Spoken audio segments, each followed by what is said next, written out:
comme l'a dit Monsieur le Vice-président, nous avons affaire à une première, les premiers entretiens de la défense européenne. Et quand on dit première, on dit en général défi.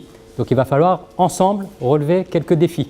Tout d'abord, le défi de la chaleur dans cet amphi, puisque ce n'est pas celui qui avait été prévu initialement. Mais enfin bon, j'espère qu'on le relèvera ensemble. Le défi du nombre, je crois qu'il est déjà quasiment acquis, malgré les torpeurs du service de sécurité lorsqu'on leur a appris qu'on allait dépasser peut-être les 200 ou 250 inscrits.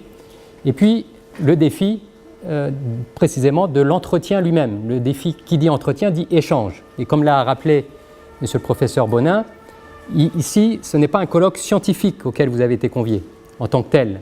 Vous êtes convié à des échanges, à des entretiens. L'idée c'est de se faire parler deux mondes qui, comme ça a été indiqué tout à l'heure, n'ont pas forcément l'habitude de dialoguer. Nous avons vu qu'il y a des facteurs d'évolution qui sont appréciables, tant du côté de la défense que du côté de l'université, mais il y a encore tout un défi à relever ici d'échange et d'entretien. Et donc c'est modestement cet effort que les différents organisateurs ont voulu porter. Défi également de l'organisation, puisque vous l'aurez compris, le format est assez nouveau. L'université n'a pas forcément l'habitude de travailler avec des think tanks, avec des cabinets d'avocats, de travailler avec des journalistes. On a l'habitude entre instituts, donc on n'a eu aucun problème de travailler avec mon collègue Fabien Terpan et Grenoble.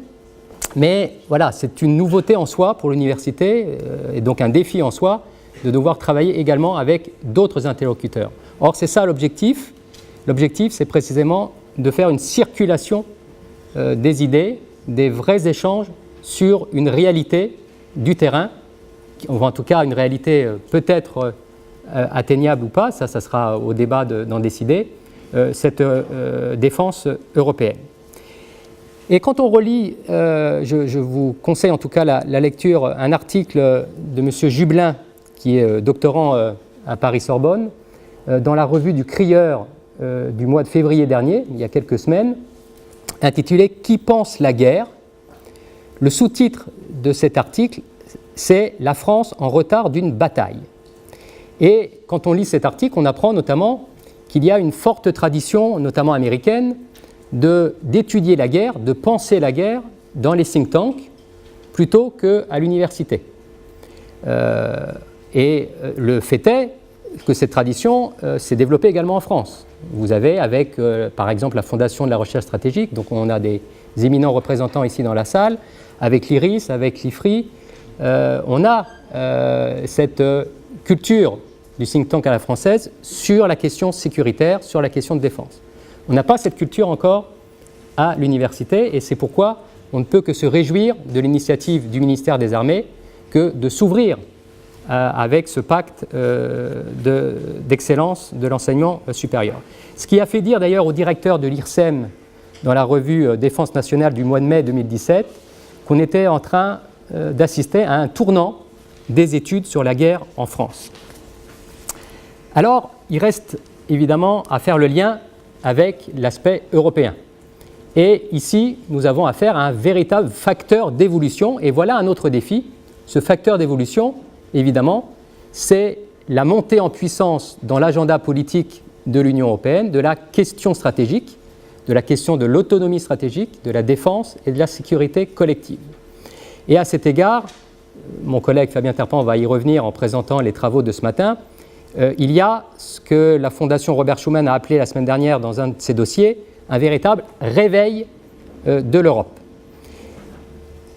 Le président Juncker, président de la Commission européenne, en a fait une des 10 priorités politiques de son mandat et, comme l'a rappelé le vice-président Pierre Bonin, le président de la République française, il y a à quelques mètres d'ici, en a fait également un créneau de son mandat lors de son discours sur l'Europe à la Sorbonne. Et là, l'université se sent un peu plus à l'aise, j'ai envie de dire.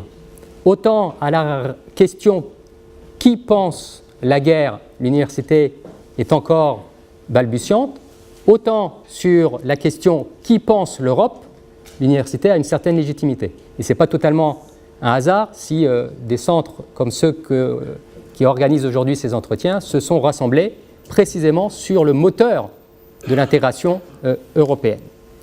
Et donc le défi, c'est le dernier que je voudrais relever, et on va voir à la fin de ces entretiens ce soir si ce défi est en partie relevé, c'est de croiser la pensée de la guerre et la pensée de l'Europe, la pensée sur la guerre, la pensée sur l'Europe. D'où le partenariat relativement inédit qui a été évoqué tout à l'heure. Voilà ce que je voulais rappeler un peu le contexte dans lequel s'inscrivent ces entretiens qui, j'espère, deviendront annuels, mais ça, j'y reviendrai peut-être en conclusion. Après la genèse, après le pourquoi, il faut passer au comment va s'organiser cette journée et singulièrement comment va s'organiser cette matinée. Et je passe la parole à mon collègue Fabien Terpan.